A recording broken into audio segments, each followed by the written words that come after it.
En feuilletant le manuel, vous avez sûrement remarqué la présence de cartes ou d'infographies. Dans chaque chapitre,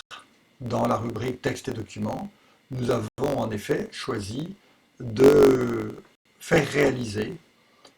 une infographie ou une cartographie, spécialement pour le manuel bien sûr, sur des thèmes qui nous semblaient particulièrement pertinents à l'intérieur du chapitre concerné, afin d'aider nos élèves à déchiffrer le monde dans lequel nous vivons. Infographie et cartographie, les élèves les ont vues ici ou là, sur le net, dans des journaux. Ça ne veut pas dire qu'ils sachent forcément les déchiffrer. Donc il nous a semblé intéressant de prolonger le travail déjà lancé par des disciplines comme l'histoire-géographie ou les sciences économiques et sociales, mais également de souligner que ces outils que sont la cartographie et l'infographie ne se contentent pas de traiter l'information, mais sont aussi une façon de poser des questions, de problématiser. L'infographie est également une façon de conduire l'élève à réfléchir autour de questions concernant le rapport entre la réalité et sa représentation, ou plutôt ces différents types possibles de représentation.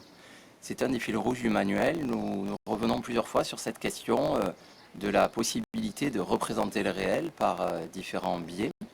qu'il s'agisse de la représentation picturale, cinématographique, scientifique, de la modélisation, et donc également de l'infographie qui pose cette question du rapport complexe entre une réalité et la manière possible d'en donner une image ou une représentation. C'est aussi une façon de permettre de circuler entre les textes, entre les images, puisque par exemple à l'intérieur du chapitre vérité, nous avons deux types d'approches possibles de la notion d'esclavage à travers une infographie, justement, une carte sur l'esclavage aujourd'hui dans le monde, et puis une œuvre du musée du Quai Branly qui évoque l'abolition de l'esclavage dans l'île de la Réunion. C'est aussi une manière de circuler entre les chapitres, ce qui nous a paru très important. Nous insistons beaucoup sur des renvois possibles entre les chapitres. Et par exemple, il est possible de mettre en relation le texte de Pierre Encrevé sur le langage et sur la langue, qui donc appartient au chapitre sur l'art, et puis l'infographie sur l'origine des langues que nous avons proposé dans le chapitre sur la technique. Et d'ailleurs, ce rapprochement entre le texte de Pierre Encrevé et le graphique sur l'origine des langues, c'est un des thèmes que nous développons dans une des petites vidéos que nous avons conçues pour les élèves, afin justement